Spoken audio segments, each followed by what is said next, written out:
when this is all over, you and I can stop by the souvenir shop together. But right now, I want to find some rockets. Don't tempt me. The Rock turns 30 this year, and it still hits harder than most action movies made since. So we are going back to the film that put an Oscar winner in a Humvee, shot a Hollywood blockbuster inside a federal national park, and hid one of the greatest Easter eggs in cinema history. 8 crazy facts. Here's the scoop. Let's go. Aboard! Aboard! Back later, aboard! Aboard! Aboard! Jesus Christ. I already dropped them!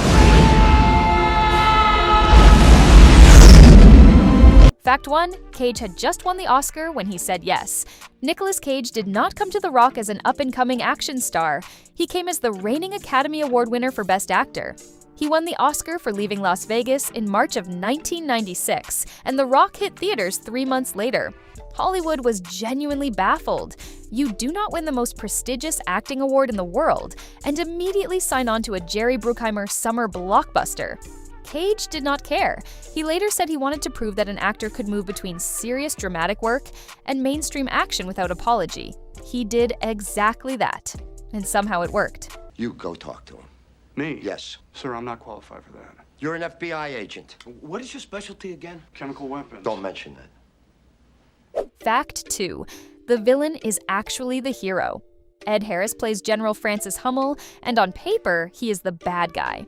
He seizes Alcatraz, takes hostages, and threatens to launch nerve gas at San Francisco. Except here is the thing. Hummel is a decorated war hero who watched 83 of his soldiers die on classified missions and then watched the government deny it ever happened. Their families got nothing. No benefits, no recognition, no acknowledgement that their husbands and fathers even existed.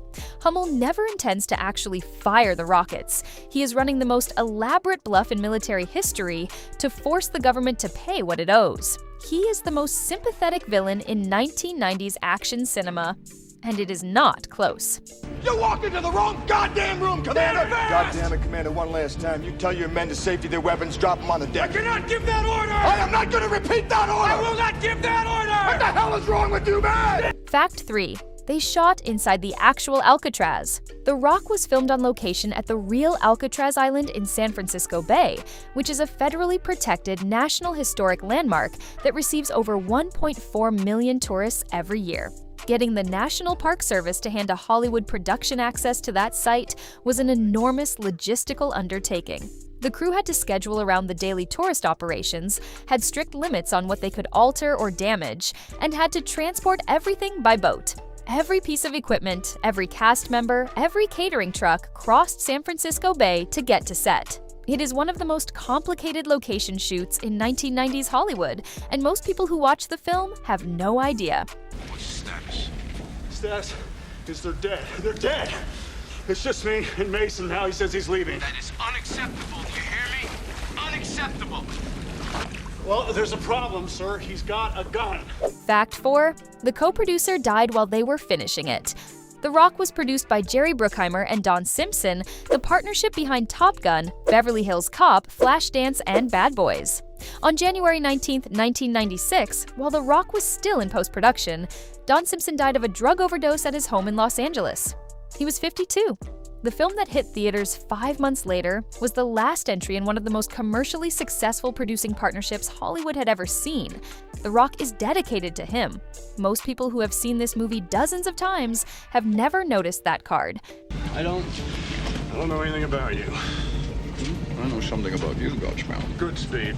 Good speed, Godspeed, Godspell. Fact 5. This was only Michael Bay's second movie. Michael Bay directed The Rock in 1996. His first feature film was Bad Boys, which came out in 1995. He went from his directorial debut to one of the highest-grossing action films of the decade in back-to-back years. Everything that became the Michael Bay signature, the spinning camera moves, the golden hour cinematography, the American flags catching the light, the 2-hour runtime that somehow feels like it never stops moving, all of it crystallized here in only his second film. Most directors spend a decade trying to find their voice. Bay found his in 24 months. Do you like the Elton John song Rocket Man? I don't like soft-ass shit. Oh, you know. Oh. Well, I only bring it up because, it's you. You're the Rocket Man. Fact 6. Aaron Sorkin rewrote the script without credit. The Rock went through a significant number of writers on its way to the screen. The script that audiences saw in 1996 had been touched by Aaron Sorkin, who did an uncredited polish on the dialogue. Sorkin at the time had written A Few Good Men and was building toward The West Wing, The Social Network, and Moneyball. His fingerprints are most visible in the sharper exchanges between Mason and Goodspeed, the scenes where the film slows down long enough to actually be about something. The next time you watch the movie and a line hits harder than it has any right to in a summer blockbuster, there is a reasonable chance Sorkin wrote it. Shut up! And you're gonna end up in either a glass jar or a plastic bag. So what do you say you do the math? Hand over the gun and let's go find some rockets! I said shut the fuck up! Fact 7. It made $335 million on a $75 million budget. The Rock was made for approximately $75 million, which was considered a significant gamble for a film with no existing franchise, no sequel baked in, and an Oscar-winning dramatic actor in his first action role. It grossed $335 million worldwide.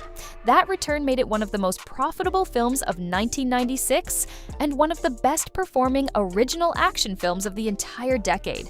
No existing IP, no cinematic universe, no guaranteed audience. Just Sean Connery, Nicolas Cage, and a premise so clean it fits on a matchbook, they do not make the math work like that anymore. They're onto us. Burn them out. OB. Fact 8. John Mason might actually be James Bond. So here's the one that lives in your head. The character of John Mason, the mysterious British operative played by Sean Connery, was imprisoned in 1962. 1962 is the exact year the first James Bond film, Dr. No, was released with Sean Connery in the role. Mason is described as a British intelligence operative who somehow obtained the only existing copy of J. Edgar Hoover's secret files, has been held off the books for decades, and exists in no official record anywhere. The screenwriters have never confirmed or denied the connection. What about Mason?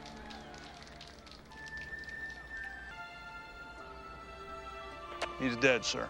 How? When? Just come and get me. When Sean Connery has been asked directly whether Mason is Bond, he has never said no.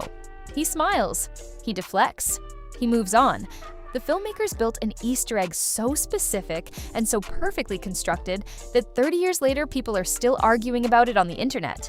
And honestly, given the alternative, why would you want them to confirm it? Drop a comment. Is The Rock the greatest action movie of the 1990s? Or is there something that beats it? Smash that like, hit subscribe so you don't miss the next scoop, and we'll see you next time.